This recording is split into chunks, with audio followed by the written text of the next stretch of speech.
venu pour les écouter, pour aussi valider les analyses qui sont les nôtres, pour voir quels sont les obstacles qui sont ceux du Made in France.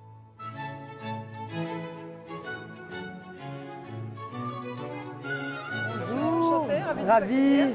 Bonjour. Monsieur Moreau, président du groupement des façonniers français. Ah, les bérets. Béarnais. Béarnais, béret béarnais, dernier fabricant de bérets en France. Bonjour.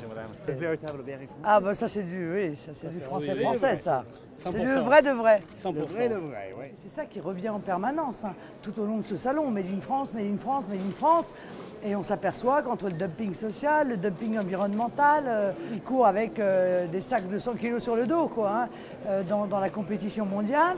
Et puis de surcroît, et ça c'est beaucoup plus de la responsabilité incontestablement je veux dire, de ceux qui nous dirigent, on ne donne pas les moyens en réalité aux Français de faire acte de patriotisme économique. Alors moi je suis convaincu que les Français veulent acheter français, ils veulent soutenir l'emploi français, encore faut-il qu'on ne triche pas, encore faut-il qu'on ne les vole pas et donc qu'on mette en place un étiquetage qui soit réellement la garantie que lorsqu'on achète un produit, c'est du français. Et c'est ce qu'ils disaient dans ce salon, cet étiquetage il n'existe pas. Je leur ai expliqué que l'Union européenne considérait que c'était une forme de protectionnisme et que par conséquent, ils étaient très réticents à mettre en place un étiquetage national, hein, dans cette filière comme dans d'autres d'ailleurs. Mais il y a beaucoup de talent et il y a aussi beaucoup d'espoir, beaucoup d'ouverture dans ces filières-là. Ah oui, là, je ne peux pas la rater là. Bonjour, enchanté. Bonjour. Ah oui, ça je peux pas rater ça. Elle est faite en France celle-là. Ouais. C'est dommage, j'ai pas pris votre taille, sinon vous l'auriez passé. Mais Vous auriez pu faire la une des journaux demain. Bah oui, mais comme j'ai Montebourg qui me fait déjà la pub, moi, il se met en marinière, donc. Ça c'est fait en Bretagne, Nord. Et la société vois, d'ailleurs. Saint-James. Tout est fait chez lui, tout est fait en France. C'est génial. Il faut adapter la formation, bien entendu, aussi à la demande. Ça n'a pas l'air d'être le cas d'après ce qu'on a pu entendre.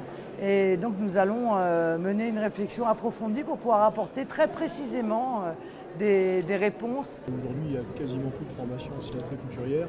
Nous, ce qu'on recherche, c'est quand même des métiers de main-d'œuvre. Ouais. Alors qu'aujourd'hui, les formations de l'éducation nationale sont complètement en mission. Mais au-delà du problème de la formation, à la limite, on est capable de se substituer à ça.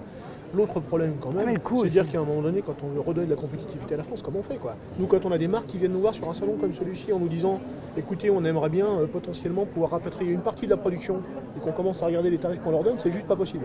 Quel est l'enjeu selon vous du Made in France? L'emploi, évidemment l'emploi. Et par conséquent, ne pas protéger nos productions françaises et les laisser être mises en concurrence, faire l'objet d'un dumping monétaire, d'un dumping social, est complètement ahurissant. Je veux dire, le textile était un des points de force incroyables de la France. En 10 ans, ça a été effondré. Donc, entreprise de patrimoine vivant répertorie des savoir-faire immatériaux, des savoir-faire rares, en perdition. Donc voilà, tout est répertorié par ce label entreprise de patrimoine vivant. Du verre à soie. Donc là, le dernier raseur de... Le dernier raseur Bonjour. Ah. Nous avons perdu plus de 150 à 200 ans de savoir-faire. Aïe, aïe, aïe, c'est grand malheur ça. Je ne fais pas de politique, mais je sais qu'on a sous-estimé le textile, qui était le plus grand producteur de main-d'œuvre en France. Bien sûr. On a vu au fil des années perdre ces entreprises, ces employés. C'est un désastre. C'est vrai. Je dis que aussi bien toutes les couleurs politiques qui sont représentées à Bruxelles ont une part de responsabilité totale. Et vous avez parfaitement raison. Un savoir-faire, c'est un patrimoine. Or, il est laissé en quelque sorte un peu quand même à la charge des entreprises. Ce sont elles qui doivent sauver le savoir-faire. Ah oui, d'accord, mais à partir du moment où on les a mis en concurrence avec le textile chinois et qu'il y a eu un saccage dans le textile en France avec l'ouverture des frontières aux Chinois, il y a un moment donné où, si on veut envisager une réindustrialisation, ce qui est mon cas, il faut à tout prix que ces savoir-faire ne soient pas dissous au moment où on voudra réindustrialiser. Voilà, ça c'est un défi.